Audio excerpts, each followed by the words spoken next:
pessoal. Sejam todos bem-vindos, né? Hoje vamos ter a palestra do Marcelo. Marcelo, seja bem-vindo. E que Jesus, toda a equipe espiritual, possa te iluminar, né? E que nós possamos também ouvir, né? E internizar em nossos corações, né? Nossa mente, a sua palestra.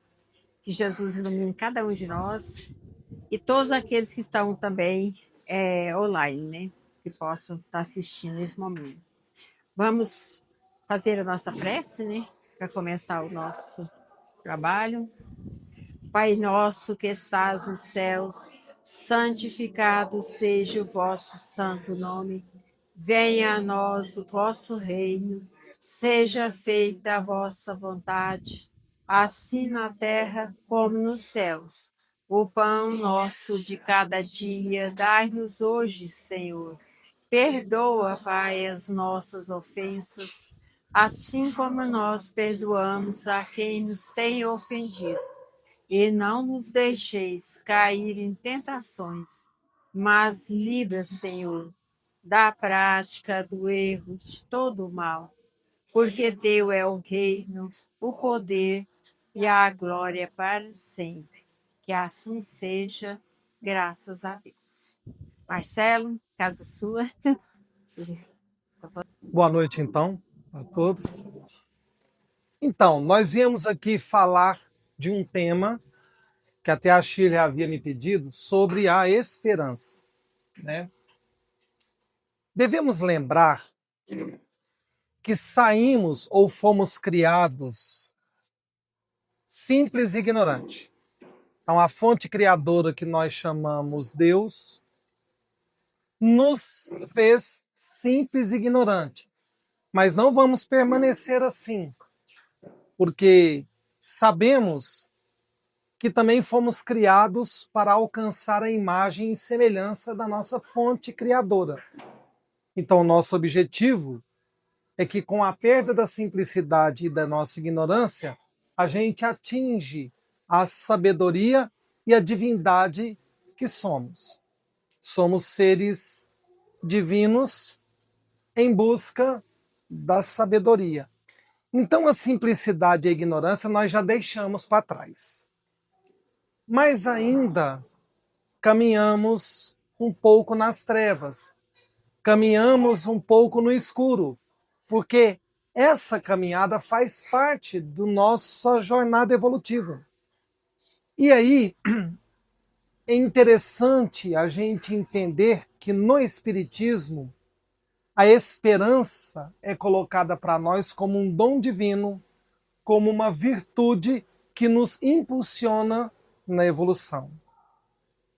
Emmanuel faz uma comparação da fé com a esperança. O Emmanuel disse que a esperança é como a luz do sol, que traz vida e nos ilumina de forma direta. E se a fé é a luz do sol, a esperança, ele diz para nós, que é a luz do luar. A luz do luar, o que a gente entende pela luz do luar? A luz do luar é a luz do sol que indiretamente nos ilumina através do reflexo que a lua proporciona.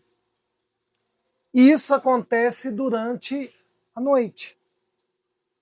Então, a noite, que deveria ser a ausência de luz, mesmo assim nós estamos iluminados pelo sol através da lua. E nos serve de guia. Então a esperança seria essa luz do luar que nos guia no período das trevas, no período da noite, no período das nossas dificuldades. Bom, é interessante a gente lembrar o seguinte: existem muitas pessoas pessimistas, mas se a gente observar, a humanidade evoluiu bastante. E aí eu nem vou falar, vou até comentar a respeito de números, porque muita gente fala assim, nossa, mas aí a violência aumentou. Será que a violência aumentou de verdade? Em termos de proporção? Porque, veja bem, se a gente for falar em termos quantitativos, sim, porque a população do planeta aumentou muito. Meu pai, quando nasceu lá em 1946, a população do planeta era pouco mais de 1 bilhão de pessoas. Não chegava a 2 bilhões de pessoas. Meu pai já está quase completando seus 80 anos de idade e de lá para cá essa população aumentou mais de 4 vezes. Então o número de pessoas no planeta aumentou. Mas em termos de proporção, a violência diminuiu. E ao invés de ficar falando de números de proporção, vamos falar das condutas, das atitudes. Coisas que no passado eram consideradas normais, corriqueiras, hoje nós abominamos. Há pouco tempo atrás, nós mesmos, vestindo outras roupas corpóreas, em encarnações anteriores, em nome de Deus, em nome de Jesus, em nome de uma religião, não necessariamente cristã, poderia ser até outra religião, mas estou falando de nós. No cristianismo, usávamos, por exemplo, a batina em nome de Deus, a gente fazia atrocidades, condenava e executava as pessoas porque não eram espelho para nós. E a população aplaudia isso. Ia para as praças assistir às execuções, aplaudir essas execuções. Essa conduta não faz mais parte da nossa jornada evolutiva, já foi deixada para trás. Eu costumo dizer o seguinte, hoje, né, que é da minha geração, eu estou com os meus 52 anos de idade, a gente tinha um programa de humor que era os Trapalhões. Quase todos aqui lembram dos Trapalhões, né? E isso não se perdeu porque hoje você consegue facilmente assistir vários episódios no YouTube. Mas eu de vez em quando assisto alguns episódios dos Trapalhões, acho muito bom, mas alguns episódios a gente assiste e observa o seguinte, naquela época, que não é uma época tão remota assim, a gente achava normal, por exemplo, eu vi esses tempos atrás um episódio onde tinha uma cena corriqueira de um casal onde eles estavam fazendo uma piada lá e a mulher foi ameaçada pelo marido de apanhar. Ah, não sei o que, se você não fizer isso, você vai levar uma surra. E isso era levado com naturalidade. As pessoas achavam graça nisso, né? E a gente, na época, também era embalado. E aí, dentro do próprio cenário, às vezes as próprias pessoas em volta, até as mulheres, é isso mesmo, merece apanhar. Mas ridicularizando uma cena lá, transformando isso numa piada, onde hoje isso é abominável. Se não me engano, aconteceu um fato de uma vez de um pai que foi corrigir uma filha e agrediu essa filha e deixou o rosto dela deformado. Não aconteceu nada com ele. Na época, era normal. Na época, as pessoas que estão aqui presentes, da minha geração, até um pouco mais atrás da minha, escutavam brigas nos vizinhos e às vezes a mulher sendo agredida pelo marido e a conversa era essa, em briga de marido e mulher, ninguém mete a colher. Isso era uma coisa corriqueira, hoje isso já não é mais assim. Na minha época, esse caso que eu contei do pai com a filha foi em 83, eu tinha meus 10 anos de idade. Era coisa normal, isso não acontece. Se acontecer alguma coisa dessa, essa pessoa vai ser penalizada, vai presa. Então a humanidade de lá para cá melhorou bastante. Nós já passamos por situações extremamente penosas. E mesmo assim nós fomos num esforço contínuo tentando se auto-melhorar. Eu costumo dizer que nós estamos naquele momento de transição planetária da separação do joio e do trigo. Mas a separação do joio e do trigo, ela é interessante entender o seguinte: como que esse joio e esse trigo serão separados? Para quem entende um pouquinho de plantação, e quem já leu as escrituras, diz o seguinte: deixai o joio crescer junto ao trigo. E no momento correto, faça a separação. Se você chegar numa plantação de trigo e você olhar o joio lá, que cresce ao lado, como dando uma sustentação, como se fizesse parte daquilo também. Se você arrancar o joio antes da hora, o trigo vem junto também antes da hora e você perde a colheita. Então, o que acontece é que tudo tem um momento certo.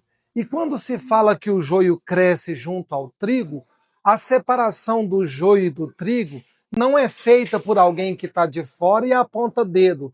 Esse é joio, vai para a esquerda, esse é trigo, vai para a direita.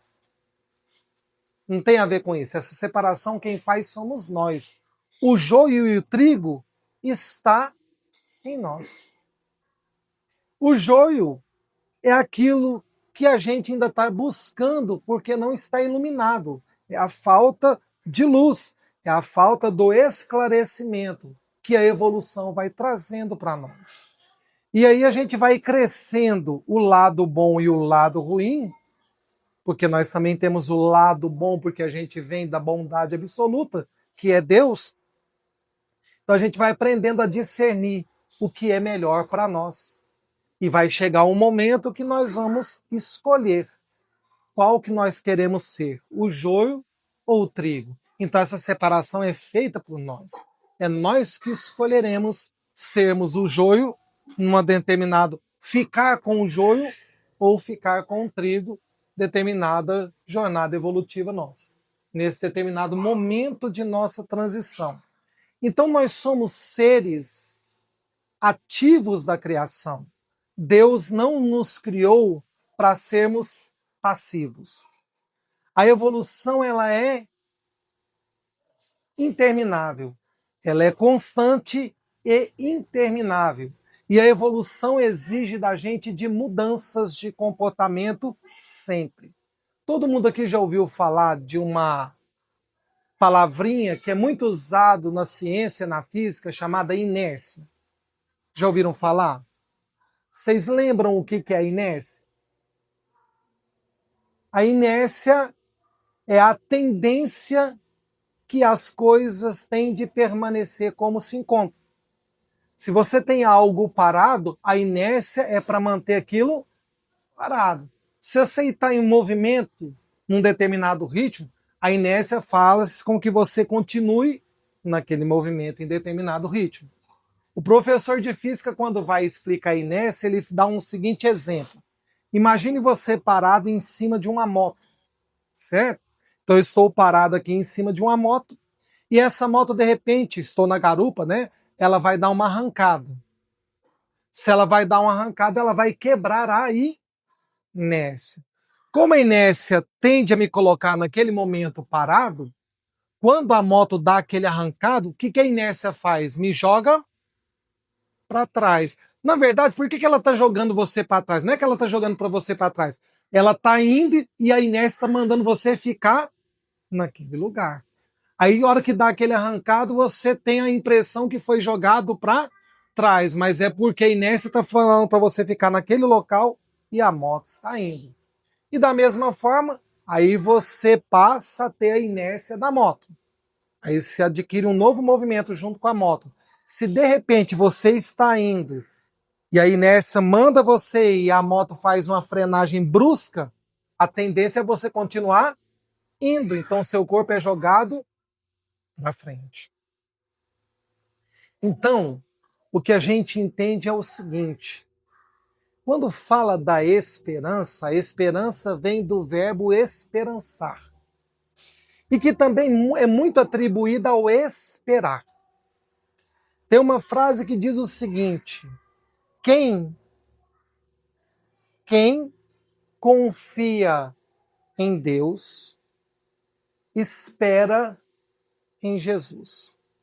E esse esperar não é na condição passiva, não é na condição de ficar com os braços cruzados, na condição de manter a inércia. Esse esperar em Cristo é trabalhar com Ele de forma ativa, porque a gente precisa fazer as coisas acontecerem. Se uma situação está difícil, se você está passando uma noite em sua vida, no sentido figurado, não se desespere, porque sem luz você não vai ficar. Qual é a luz que vai te guiar? É a luz do luar, que não te deixa cego. Essa luz do luar é o que o Emmanuel chama para nós de esperar, de esperança, de esperançar. Mas esperançar ou esperar de forma ativa é não esperar que as coisas aconteçam. É confiar que se você trabalhar, aquela situação vai modificar, aquela situação vai passar. Tem um livro do Chico Xavier que, se não me engano, é Falando ao Planeta. Falando ao Planeta. Eu vou ler aqui. Já ouviram falar de um espírita chamado Viana de Carvalho? Viana de Carvalho era considerado pelo Divaldo Franco o maior orador espírita de todos os tempos, pela eloquência que ele tinha. Viana de Carvalho, deixa eu achar aqui, ó. Viana de Carvalho, nesse livro Falando ao Planeta, no capítulo 40, pela mediunidade de Chico Xavier, ele intitula esse capítulo 40 como Esperança. Aí ele diz o seguinte: se a noite o surpreendeu de coração ferido ou de cérebro azorragado, essa palavra azorragado é estranho, né? São palavras mais usadas pelas pessoas mais antigas, e aí nessa geração de hoje em dia se perde muito o significado, né? Mas azorragado vem do termo azorrague. Azorrague era um instrumento usado para ferir, como se fosse um chicote. Então, se a noite o surpreendeu de coração ferido ou de cérebro judiado, né, azorragado por amargos arrependimentos, não se renda à dor que lhe parece irremediável. Enquanto a sombra se estende ao longo do caminho, a ventania sopra qual lamentoso grito de angústia, fite as estrelas que cintilam nas alturas e siga adiante o encontro do novo dia. Porque se a noite vem para nós, a luz do luar, que é a esperança, ou das estrelas que cintilam para nós, mostra que o dia vai raiar, que o dia virá. Não pode? Treme-lhe os pés sob o fardo da aflição, enrijece-lhes as fibras da alma e não consegue nutrir o novo sonho? Erga uma prece à esperança, o gênio da luz que nos permite antever o porvir imenso. Recolha-se a oração e ela virá doce e infatigável enfermeira, balsamizar-lhes as chagas interiores e sustentar-lhes as energias semimortas. Atenta-lhe o apelo carinhoso e prossiga sem desfalecimento. Não embote o entorpecente elixir da inércia ou o fiel corrosivo do sofrimento. Aceite as sugestões do gênio amigo e reflita. Sentirá no próprio coração dores maiores que a sua, pavores dos grandes infelizes, as úlceras cancerosas de milhões que até agora você não conseguira ver. Então inefável consolo baixará do céu sobre a sua dor, arquitetando-lhe a ânsia inexprimíveis sentimentos desbrocharão em seu espírito, e seus braços se abrirão para acolher as ignoradas mágoas dos seres mais humildes da terra. Nem todo sabe avaliar essa virtude celeste, que é a esperança. Muitos as transformam em vinagre de impaciência ou em tortura mortal, convertendo-lhe a bênção em estilete de enfermidade. Felizes, porém, daqueles que lhe guardam a sublime claridade no imo do espírito, porque verão sabedoria do tempo, adquirindo com a vida a ciência da paz. Espera, diz a noite, o dia voltará. Espera, clama a semente, o fruto não tarda. O fruto, a semente dormita, a semente dorme, mas depois ela precisa agir para que a árvore cresça. Espera, anuncia a justiça, e tudo recomporei. Bem-aventurados, pois quantos no mundo sabem aprender, servir e esperar.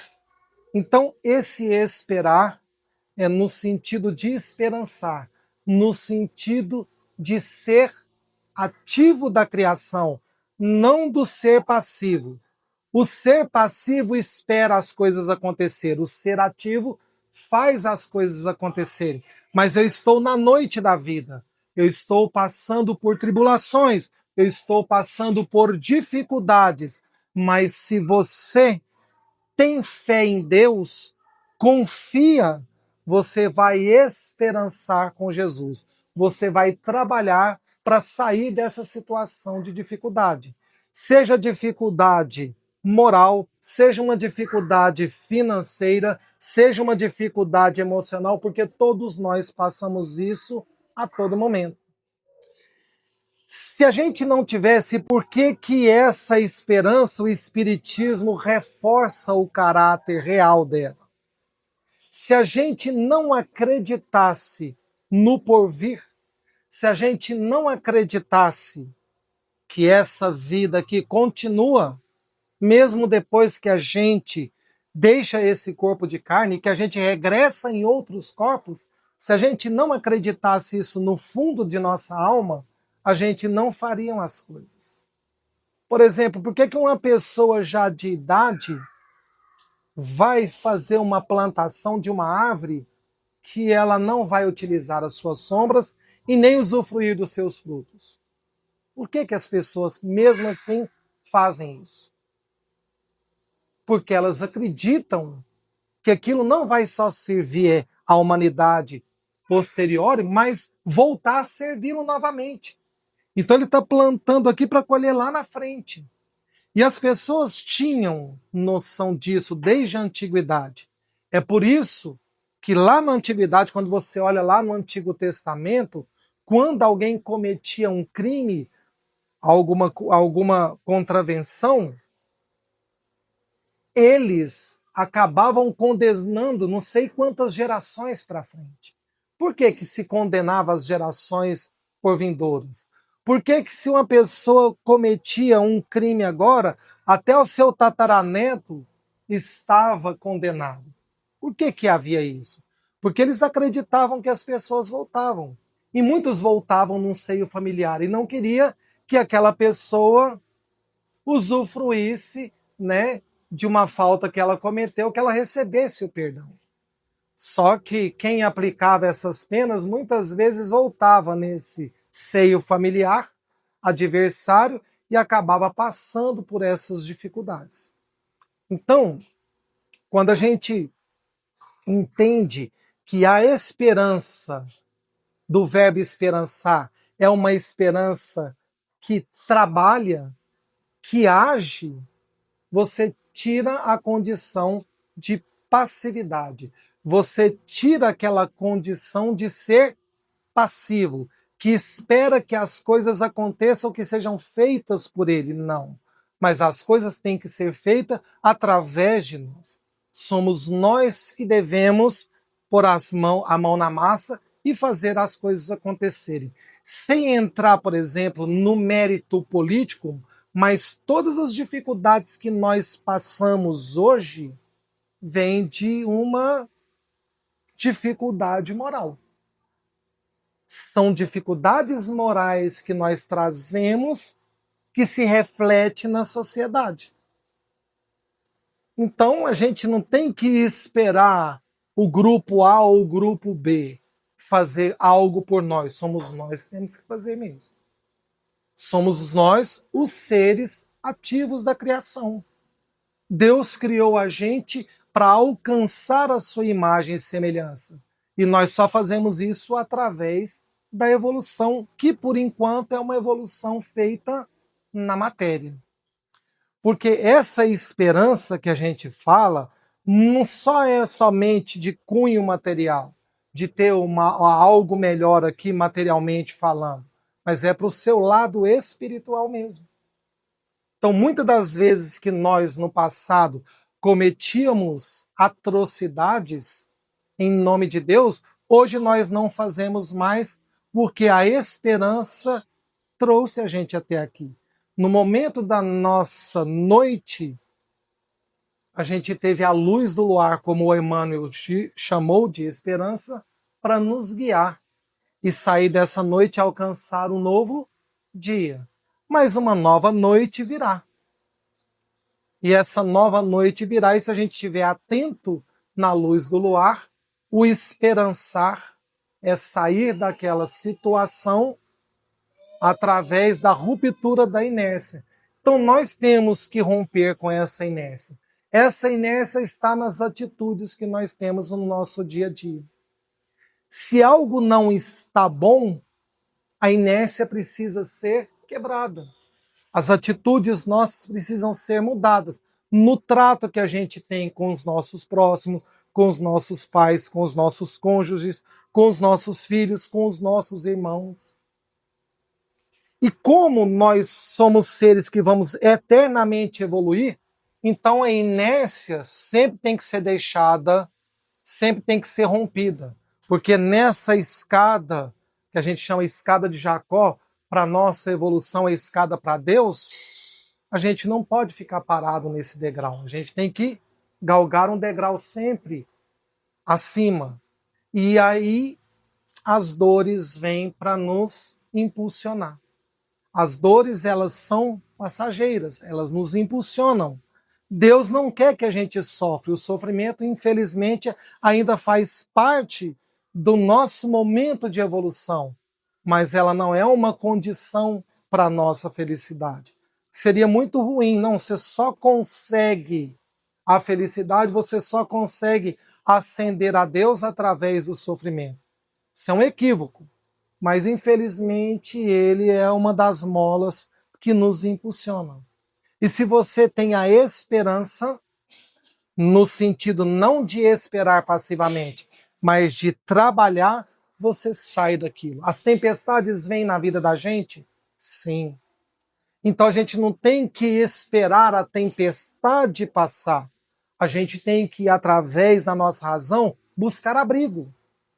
E ao buscar abrigo, como tudo passa, e a hora que a tempestade passar, você continua a sua caminhada. Mas o esperar que a tempestade passe em cima de você, não, você tem que se proteger. Você tem que procurar um abrigo, então. E para procurar esse abrigo, a gente tem que ser o ser ativo. É confiar, confiar é trabalhar com, fiar de costurar, trabalho, confiar em Deus, confiar com Jesus, esperançar. Essa é a proposta, né, que Deus tem para as nossas vidas. Essa é a proposta que Deus tem para as nossas vidas. A esperança é uma força vital, um dom divino, uma virtude essencial que impulsiona a evolução, permitindo que o indivíduo confie em Deus e continue agindo com otimismo e fé, mesmo diante das provações, pois entende que o sofrimento é um processo de aprendizado e que o amanhã trará novas oportunidades de crescimento e felicidade sustentada pelo amor e pela crença na vida após a morte. Por que a esperança é uma força motriz? Porque ela é o combustível para seguir adiante. evitar a desistência e agir como agente de mudança, e não apenas como espectador. Se você fica só como espectador, você é passivo, mas se você é o agente de mudança, você tem uma esperança ativa. Por que a esperança é consciência e lucidez? Nasce da compreensão de que o sofrimento atual é temporário e necessário para o crescimento espiritual, trazendo alegria mesmo na dor. Por que a base da esperança é na fé? Lembra que a fé, de acordo com Emmanuel, é a luz do sol por comparação, e a esperança é a luz do luar. E a luz do luar nasce do sol, é o reflexo do sol na lua. Base na fé fundamenta-se na confiança em Deus e na certeza de que a vida continua, oferecendo uma visão realista do futuro e a recompensa pelas ações. A esperança é ação e trabalho. Não é uma espera passiva. Exige esforço e dedicação para transformar desejos em realidade, trabalhando pelo bem. Consolo e amparo. Atua como um bálsamo em momentos difíceis, sendo os braços de Jesus que acalmam e dão um rumo, combatendo o desespero e a influência do desânimo. É luz na escuridão. É a luz que brilha nos momentos mais sombrios, clareando a jornada, como o luar que ilumina a noite. Está aí, então, a comparação que Emmanuel faz com a esperança, com a luz do luar. Como cultivar a esperança? Trabalhar com Deus, confiar em Deus, reconhecer a bondade divina e o amparo constante, mesmo quando oculto. É através da oração, buscar Jesus através da oração para obter tranquilidade e força. Trabalhar e esperar, perseverar com esforço e confiança, pois o socorro divino está sempre em movimento. Estudar e servir, compreender a doutrina para servir melhor e buscar o conhecimento que sustenta a fé e vencer o desespero, lutar contra sentimentos negativos e permitir que a esperança invada a alma, afastando a influência do desânimo. E aí, a gente fecha com vocês esse estudo, lembrando, eu já fiz essa reflexão aqui uma vez, lembrando aquela oração, aquela mensagem Pegadas na Areia.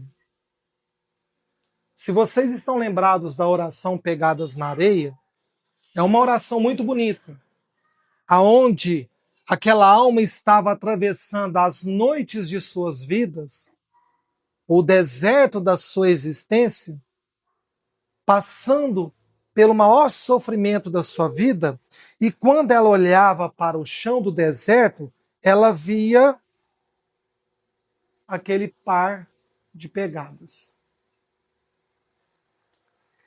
E sempre que ela veio caminhando, ela via um par de pegadas ao lado seu. Mas quando ela passa por esse momento difícil, ela observa ao lado e não vê mais aquele par de pegadas que o acompanhava.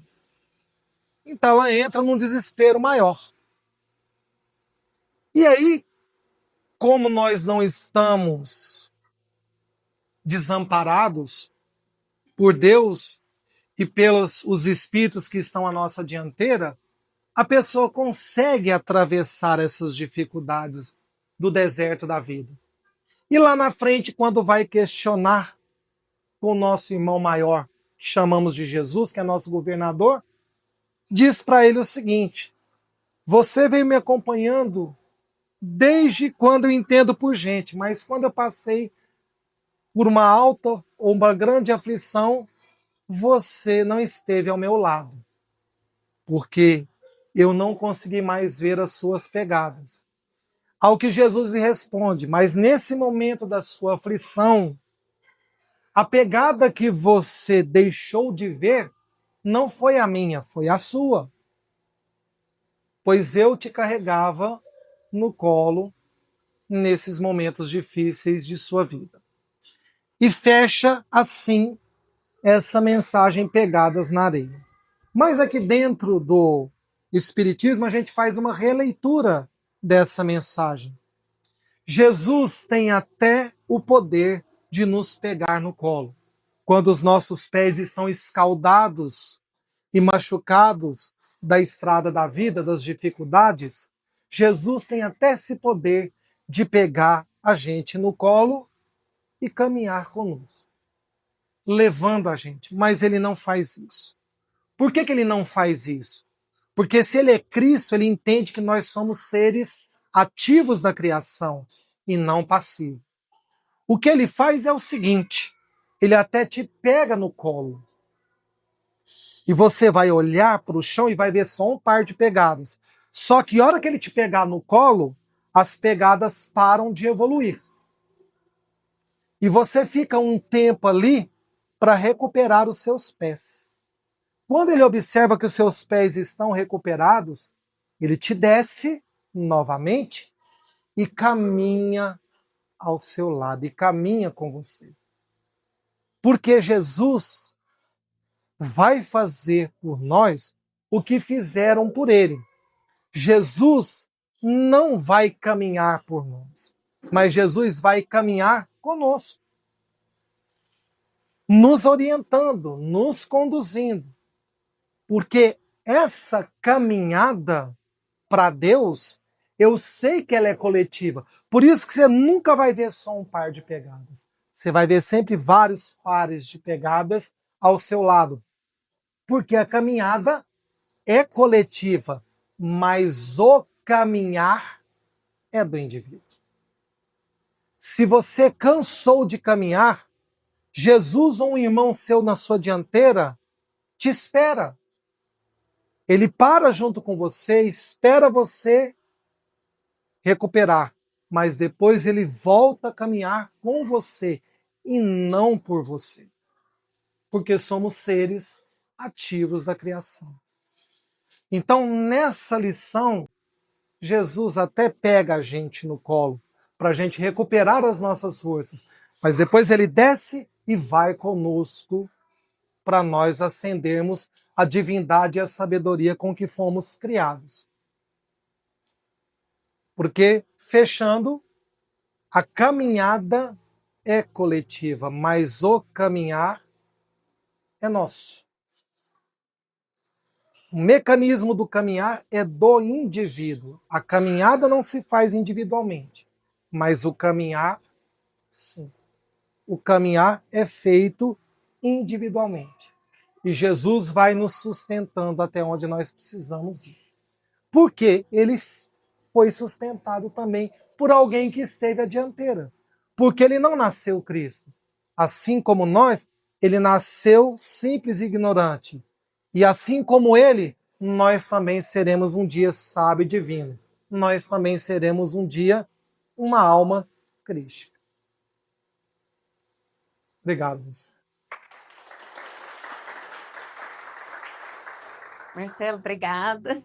Que Deus te abençoe com sua bondade por estar aqui nos falando sobre a esperança, né? Esse tema a Shirley te pediu justamente porque esse tema a espiritualidade passou para nós, para que a gente possa, durante todo o transcorrer desse ano, a gente trabalhar esse sentimento. Por que foi passado esse tema para nós? As pessoas são muito descrentes diante da vida.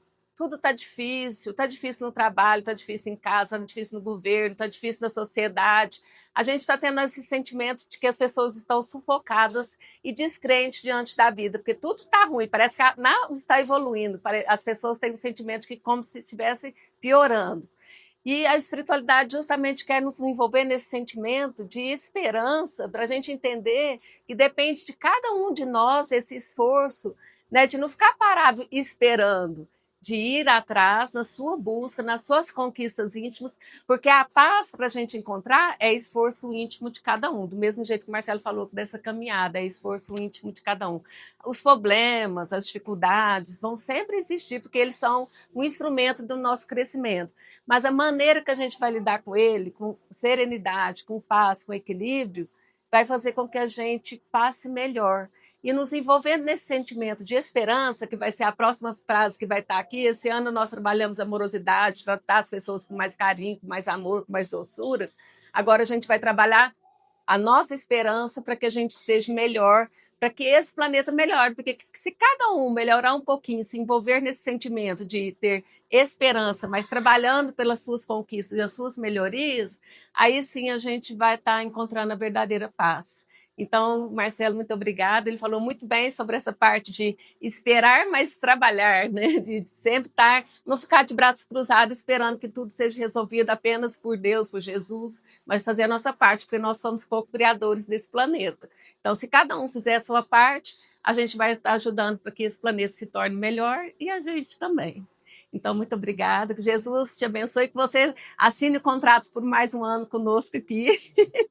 Esteja firme.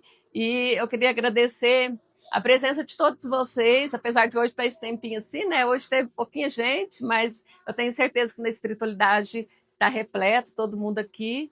E a gente acredita que esse ano foi muito produtivo.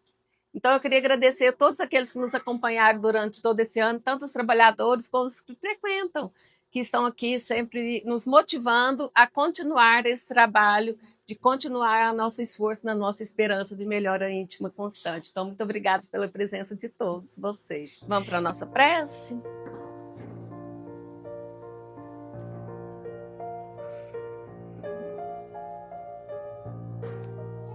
Mestre amado Jesus, Espíritos amigos, que a luz do vosso amor inunde o coração de todos os irmãos aqui presentes, que possam receber da espiritualidade o bálsamo da paz, da esperança, do conforto íntimo, da certeza de que todo aquele que encontra dentro de si a esperança encontrará força para enfrentar o seu dia a dia com mais equilíbrio, com mais paz, com mais amor.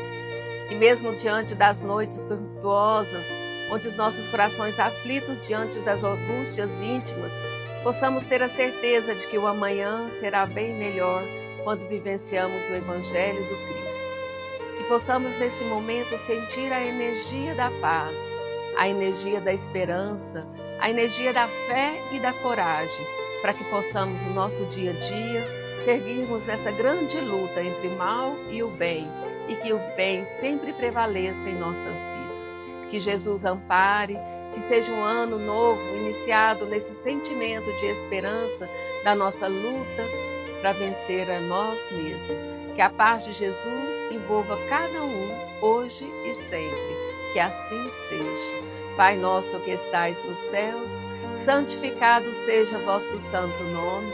Venha a nós o vosso reino, que seja feita a vossa vontade, assim na terra como nos céus. O pão nosso de cada dia dai-nos hoje, Senhor. Perdoa, Pai, as nossas ofensas, assim como nós perdoamos a quem nos tem ofendido. E não nos deixeis cairmos em tentações, mas livra-nos, Senhor, da prática do erro e de todo o mal. Porque teu é o reino, o poder e a glória para sempre. Que assim seja, graças a Deus. Vamos em paz e que Jesus nos acompanhe.